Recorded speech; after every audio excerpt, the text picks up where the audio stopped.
Hey everyone, welcome back. Hi. Welcome back. Happy Monday. I know this is a later video in the day, but honestly, I think with the Emmys, things were just not coming out. Sometimes, guys, we have a slower day. But Jax responding to Rachel after he went to the mental health facility slash rehab, yeah, that got my attention. So I was like, oh, but wait, we can talk about this one. So before we jump in, if you guys haven't already, go ahead, pop off in the comment section. If you're not subscribed, get subscribed. Don't forget to hit that notification bell. And also, I did say this in earlier videos. I apologize about not doing hot, messy topics today. I pre-recorded a couple things for Thursday. You guys are not going to want to miss them, I promise, and you'll see as we get closer. But Thursday, I'm flying out of town, so I kind of had to ebb and flow. You know what I'm saying?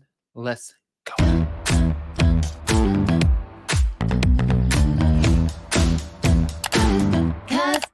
Cause no one can do it like we do it, like we do it, like we do it. Cause no one can do it like we do it, like we do it, like we do it. All right, guys, let's start off with the Jax Taylor of it all. Thank you to Reality Blur, but he reacted to comments that Raquel Leviss made about his mental health struggles. This was on an episode of his podcast last week. Now, over a month after Raquel was called out for what fans deemed as backhanded support and what Tom Sandoval's girlfriend, Victoria Lee Robinson, labeled as gross, I guess Jax decided to weigh in as he also admitted he's a narcissist. He detailed his new living arrangements and revealed if he wants more kids. I heard about this while I was in treatment. I got an email from my manager about this. I'm just going to make this very clear. I talked to Raquel maybe 3 to 4 times in my entire life, and each time I talked to her, it was hi or bye. It was no more than 3 or 4 words at a time. I don't know her from Adam. That's me. That's what Jax said on the September 13th episode of When Reality Hits with Jax and Brittany. According to Jax, he never actually looked up what Raquel said about him. He said, I don't really care. I'm not looking for any kind of validation from her.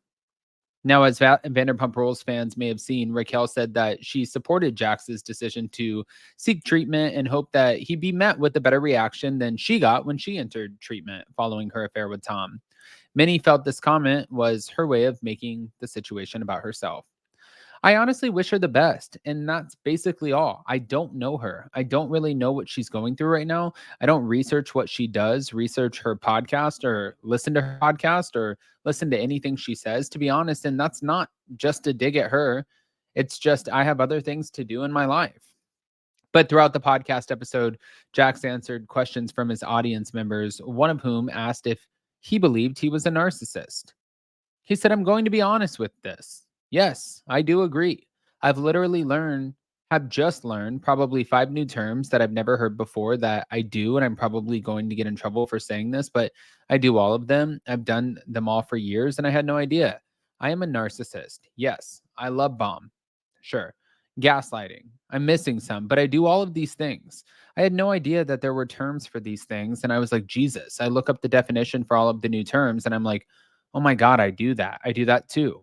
I don't even know how to talk anymore without being labeled as one of those things. Well, now amid his divorce from Brittany Cartwright, Jax told listeners that he was having to humble himself. I do believe I'm a narcissist. I'm not a doctor, so I can't say that for sure, but by just looking up the definition, I have to agree. I do have pretty much everything that's labeled under a narcissist, and I've been this person for years, and I had no idea. I was never held accountable for my actions for many years until recently, until people have had enough and people were tired of walking on eggshells around me. People just said, enough is enough. This is what you're doing. This is how you're hurting. I know you don't see it because you never had any consequences, but this is the shit that you've done and this is the damage that you've caused.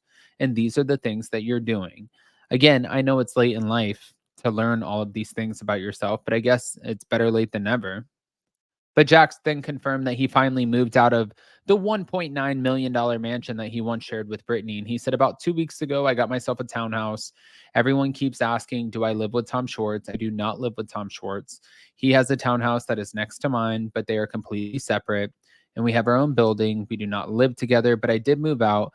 I thought it was a good move for me to get my own place because it wasn't fair for Brittany to keep getting these Airbnbs. And plus, I just want my son to be bouncing around to I don't want my son to be bouncing around all of these places. It just did not seem right.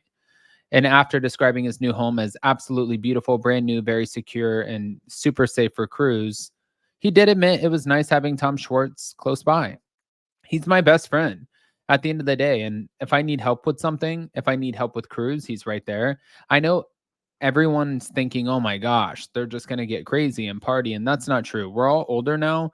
We all have different ideas in life. And I think that we have a good support system here. And I really like it. But moving on to whether or not he wants more kids, Jack said that he does not think that he would further expand his family. I don't think so. I just want to spend all my time and all my energy on my son Cruz. I'm not sure what his future is going to be like, but I want to make sure that I can give him my full attention. I just don't think it's fair to bring another child into this world and not give them an equal amount of attention. I think I'm done with kids. I'm 45 years old. I'm at the window right now that if you do it, you got to do it now. And I think we're just going to say no. I'm not going to have any more kids. No, I don't want any more kids, is what he said. You know, I want to go through this really quick because there were a few things in this that I was just like acknowledging, looking at, and I feel like for Jax to say this about Rachel, I saw this coming, and I thought that it was inappropriate for Rachel to even chime in on this. Like, I was wondering in my head, I'm like, why is Rachel chiming in on this? Oh, it's because it's clout for the podcast. That's exactly what it felt like.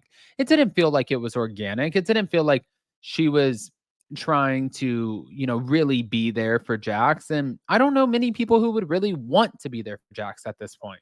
But what I do know is this to me read completely inauthentic. I was not buying it. And I don't think that many people were. But as we continue on, I know if you guys, I'm losing my voice. If you guys haven't heard, I'm going to play a clip for you guys. We have been doing the Salty podcast. This week is going to be a huge week for us on Up and Adam Channel 2 and the podcast because Monica and I are discussing the premiere episode of Salt Lake City. I saw We're Breaking the Rules pod ended up coming out with one of our clips. So I got to, of course, play it. Thank you. Shit. I was literally screaming. I'm not from Utah. Okay.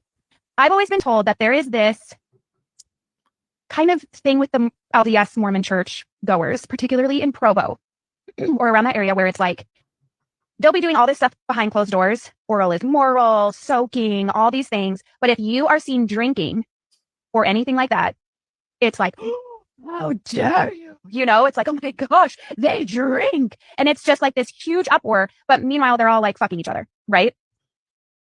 It's okay.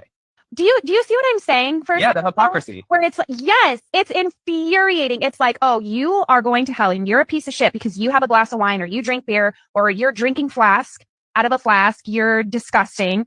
But okay, here's a perfect example. Okay, here's my example. The women drinking or whoever was drinking in the hot tub, right? Right.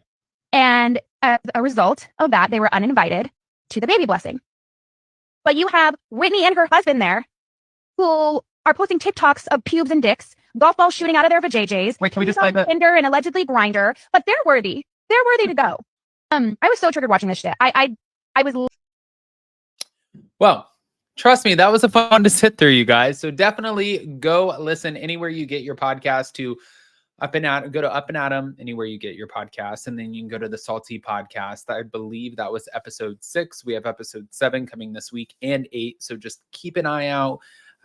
It's going to be really, really good. But also I will see you this week and I love you guys. We'll see you next time. Bye.